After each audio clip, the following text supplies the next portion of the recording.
Shinta News and Talk. BPS Jawa Tengah merilis indikator strategis pertumbuhan ekonomi Jawa Tengah pada triwulan keempat tahun 2022. Pertumbuhan year on year pada triwulan keempat di tahun 2024 mengalami penurunan dari angka 5,24% di triwulan ketiga tahun 2022 menjadi 5,24%. Apa yang menjadi penurunan ini? Kita akan jumpai Kepala Pusat Statistik Jawa Tengah, Insinyur Adi Wiryana, MSI. Shinta News and Talk. Halo Pak Adi, ini sebenarnya apa yang menjadi penyebab ya ada penurunan pertumbuhan ekonomi dari triwulan keempat ini, Pak? Ya, baik, lebih lengkapnya begini. Jadi secara umum pertumbuhan Jawa Tengah pada tahun 2022 secara C2C, kumulatif to kumulatif selama tahun itu adalah sebesar 5,31%. Dan ini sama dengan pertumbuhan ekonomi nasional yang 5,31%.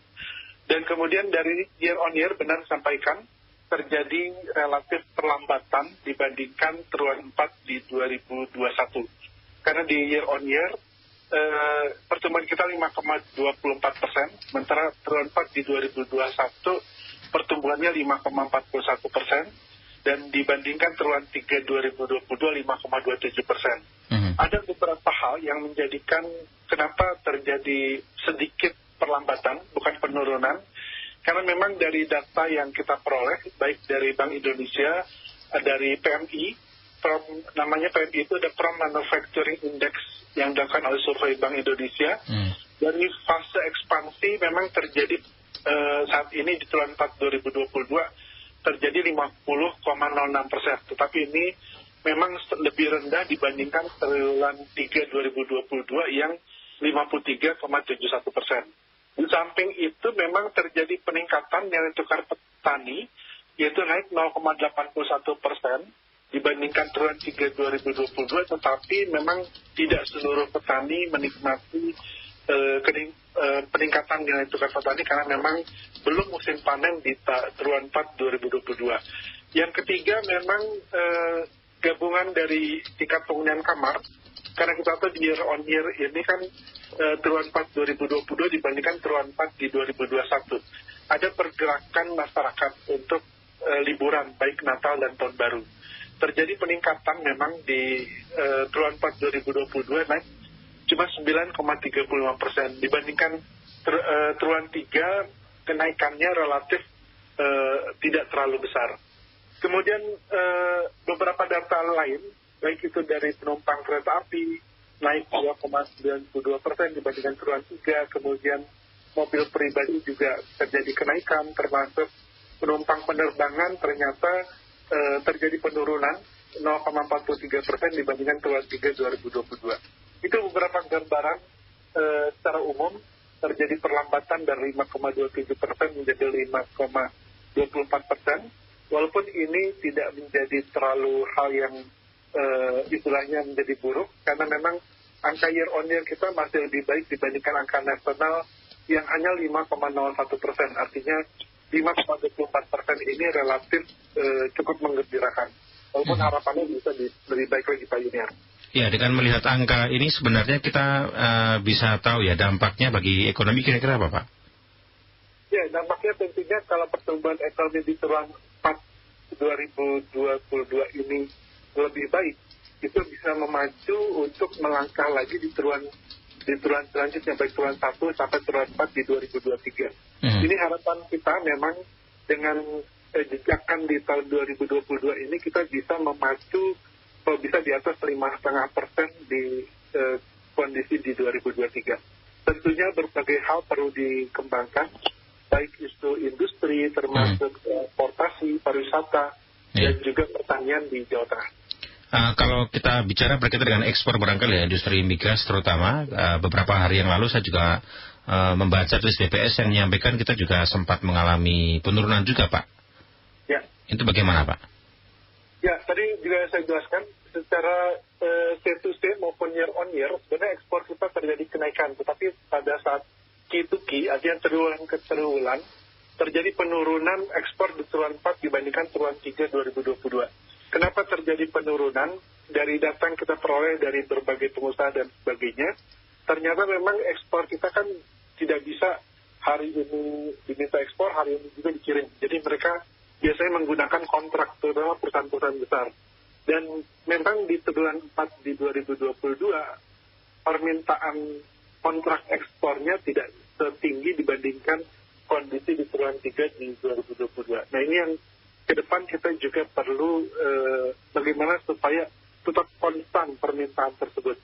Termasuk memang di triwulan 4 di 2022 kemarin, khususnya untuk komoditas pertanian, walaupun besarnya tidak terlalu besar untuk ekspor, paling besar kan ekspor kita dari industri, dan industri itu yang terjadi penurunan. Termasuk pertanian itu kan pada musim triwulan 4 di 2022 belum musim panen untuk beras, tetapi untuk komoditas hortikultura relatif ada beberapa komoditas yang terjadi kenaikan. Ini yang perlu kita pacu supaya triwulan 4 2023 ke depan kita mengacu dari kondisi di triwulan 4 di 2022 bagaimana bisa dimitigasi di tahun depan.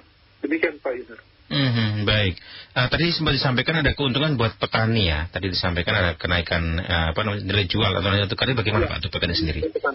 Jadi nilai tukar petani itu menggambarkan antara harga jual dibandingkan harga beli petani. Kalau dia di atas 100 berarti petani relatif terjadi kemakmuran. Artinya harga jualnya, kenaikan harganya lebih tinggi dibandingkan harga-harga barang yang dia beli.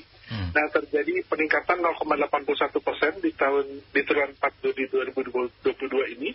Dan itu memang cuma beberapa subsektor, terutama untuk tanaman pangan, hortikultura, dan juga peternakan. Tapi untuk beberapa komoditas perikanan dan kehutanan tidak terjadi kenaikan yang signifikan. Dan harapannya memang bagaimana supaya petani bisa menikmati juga kenaikan harga tersebut pada musim-musim yang dia tidak melakukan panen.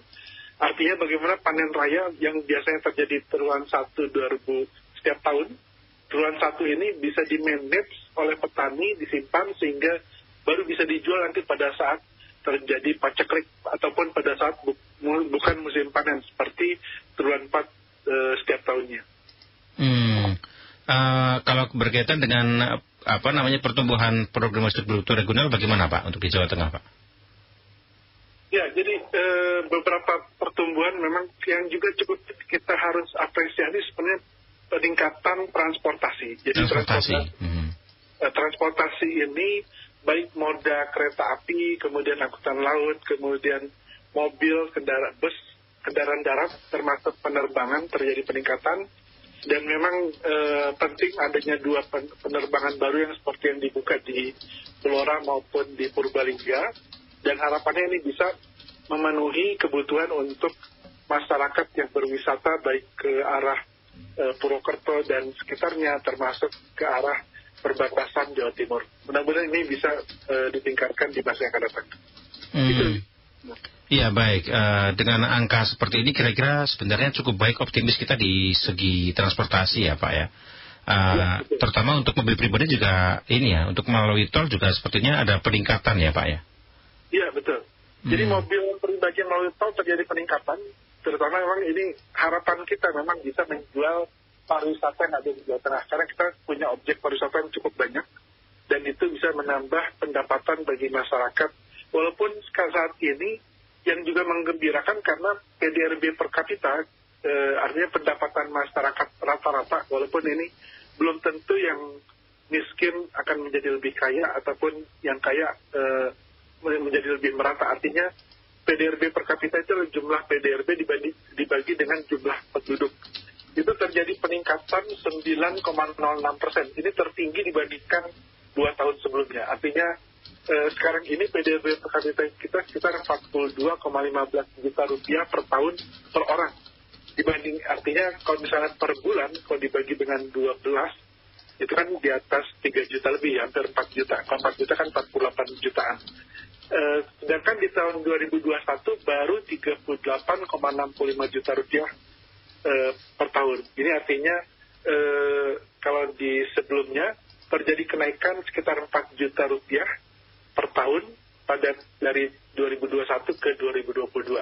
Ini menandakan sebenarnya salah satu dampak mungkin di tahun 2022 banyaknya orang yang berwisata ke Jawa Tengah, walaupun wisatawan Nusantara, dan bisa menebarkan rezekinya juga untuk penduduk di Jawa Tengah.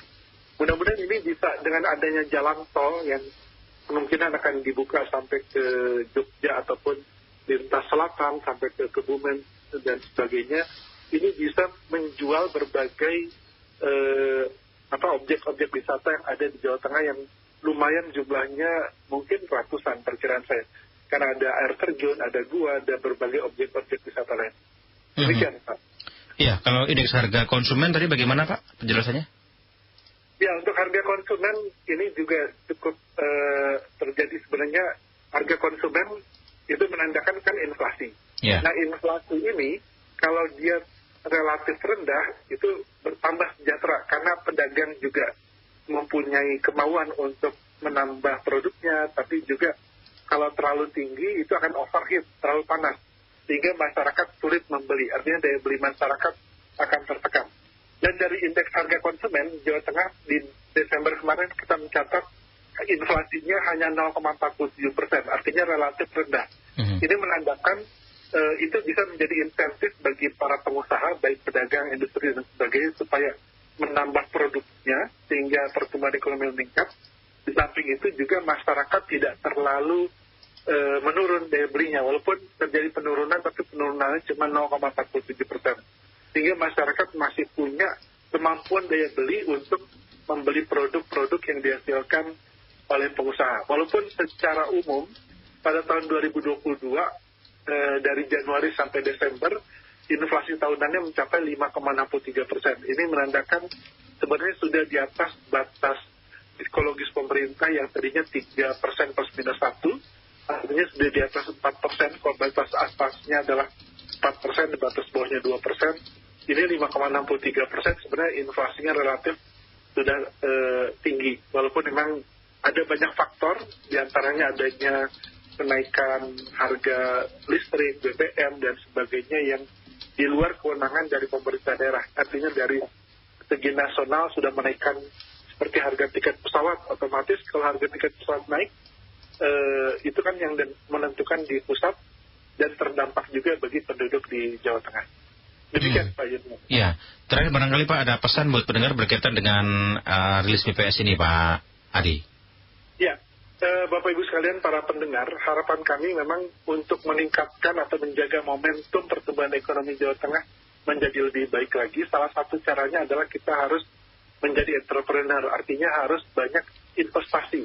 Dan investasi ini digambarkan di PDRB melalui yang disebut PNTB, pembentukan modal tetap bruto.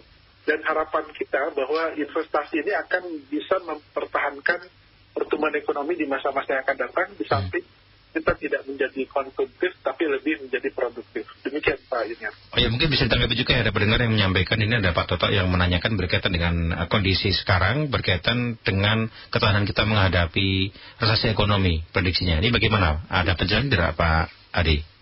Ya, dari resesi ekonomi memang ada gambaran tahun 2023 ini disebutkan oleh berbagai kalangan, baik IMF, World Bank, dan sebagainya, termasuk Bu Menteri Keuangan juga merupakan tahun gelap karena tahun krisis. Dipengarai akan ada dua krisis, baik krisis pangan dan juga krisis energi.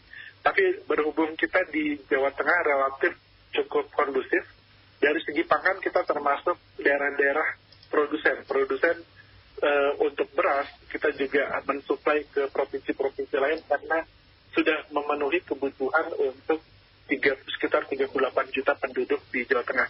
Sementara dari energi kita juga masih punya berbagai potensi energi yang bisa terbarukan, baik dari energi matahari, energi listrik, dan energi listrik kita relatif berlebih dari air dan sebagainya. Dan ini juga relatif mudah-mudahan kita tidak terlalu terdampak dengan adanya krisis pangan dan krisis energi tersebut, apalagi Jawa Tengah mudah-mudahan bisa meningkatkan peranannya lebih baik lagi di kancah nasional maupun internasional. Demikian Pak Yunir. Baik, terima kasih sudah bersama kami Pak Adi. Selamat siang Pak Adi. Selamat siang. Demikian dengan wawancara kami bersama dengan Kepala Badan Pusat Statistik Jawa Tengah, Insinyur Adi Wiryana, MSI. News Sinta Semarang New